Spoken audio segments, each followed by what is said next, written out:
আসসালামু আলাইকুম ওয়া রাহমাতুল্লাহ। আজকে আপনাদেরকে দেখাবো কিভাবে প্লাস্টিক কারখানায় হট ওয়াশ মেশিন ফিটিং করতে হয়। হট ওয়াশ মেশিনগুলো প্রথমে কোনটার পরে কোনটা বসবে তা সিরিয়ালে বসানোর জন্য একটি ম্যাপ বা নকশা আঁকতে হবে। এই নকশায় সবার শুরুতেই আপনাকে বোতল কাটিং সাইট রাখতে হবে। আপনারা যদি বোতলের লেবেল স্টাফের সাহায্যে ম্যানুয়ালভাবে খুলে থাকেন, তাহলে আপনাদের লেবেল রিমুভার এবং লেবেল রিমুভারের জন্য কনভিয়ারের প্রয়োজন হবে না। তো আপনাদের যে ভিডিওটি দেখাচ্ছি, এই কারখানায় বোতলের লেবেল মেশিনের সাহায্যে খুলে ফেলা হবে। তারপরে বোতলগুলো লেবেল খোলা হলে অন্য আরেকটি কনভিয়ারের মাধ্যমে বোতলগুলো কাটিং মেশিনে চলে যাবে। কাটিং করা হয়ে গেলে কুচা ওয়াশ করার জন্য কোল্ড ওয়াশ বোটে যাবে।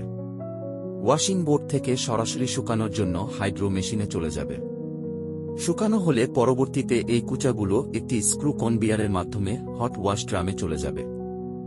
সেখানে কুচাগুলো গরম পানিতে ভালোভাবে ওয়াশ করা হয়ে গেলে সেগুলো অন্য আরেকটি কনভিয়ারের মাধ্যমে ফ্রিকশনে যাবে।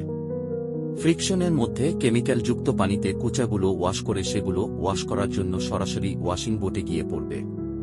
পরপর 3টি বোটের মধ্যে ভালোভাবে ওয়াশ হয়ে গেলে সেগুলো শুকানোর জন্য একটি হাইড্রো মেশিনে যাবে। আরও ভালো এবং বিস্তারিত অভিজ্ঞতা অর্জনের জন্য আপনাদের প্লাস্টিক রিসাইক্লিং কারখানা ভিজিট করতে হবে। আপনারা নতুন করে প্লাস্টিক রিসাইক্লিং বিজনেস করতে চাইলে স্ক্রিনে দেওয়া নাম্বারে যোগাযোগ করতে পারেন।